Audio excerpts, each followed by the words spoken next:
25 নং বাগানপাৰা সমষ্টি তথা সমগ্র বিটিআর অঞ্চলত যি ইউপিপিএল দল ইউপিপিএল দল মানে চুকে কোণে যি এটা প্রচার এই প্রচার নির্বাচনের যি অধিঘোষণা হওয়ার পৰা ইয়াত মানে চলি আছে। আৰু আমাৰ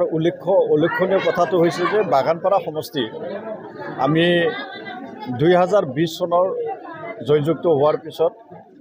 সৰকাৰ গঠন কৰাৰ পিছৰে পৰা আমি বাগানপাৰা সমষ্টিটো মানে যেনেকৈ মানে আমাৰ দলীয় কৰ্মকৰ্তাসকলে কাম কৰি আছে ঠিক তেনেকৈয়ে আজিতো নিৰ্বাচনেৰ নিৰ্বাচনেৰ সময় এই নিৰ্বাচনেৰ নিৰ্বাচনেৰ সময়ত আমি কাম কৰিছোঁ যে আমি মাইক্ৰ যিটো আমাৰ সভা এই সভাবিলাক আমি কৰিছোঁ,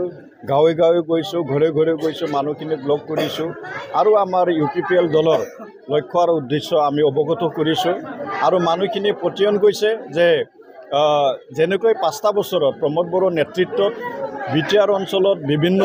উন্নয়নৰ কাম কাজ যেনেকৈ কৰিছে, অকল মানে আন্তঃগাঁথনি উন্নয়ন নহয়, ইয়াত মানে বিভিন্ন উন্নয়ন যেনেকৈ মানে জীৱিকা, যেনেকৈ মানে মানৱ সম্পদ উন্নয়ন, তেনেকুৱা মানে এক্টিভিটিছবিলাক, তেনেকুৱা মানে ডেভেলপমেণ্ট এক্টিভিটিছবিলাক যোৱা বিগত 5টা বছৰত কৰা হৈছে। আগন্তুক যি 5টা বছৰ, এই 5টা বছৰত আমি এই যিখিনি উন্নয়ন আমাৰ যিখিনি পৰিকল্পনাসমূহ তীব্ৰ গতিত কাম কৰাৰ কাৰণে ইতিমধ্যে সিদ্ধান্ত লোৱা হৈছে। আৰু সেইবিলাক কথা আমি আমাৰ ভোটাৰ ৰাইজৰ ওচৰত আমি গৈছোঁ আৰু এই যিখিনি আমাৰ লক্ষ্য আৰু উদ্দেশ্য, এই লক্ষ্য আৰু উদ্দেশ্যবিলাক আমি ভোটাৰ ৰাইজক অৱগত কৰিছোঁ। ইয়াতো আছে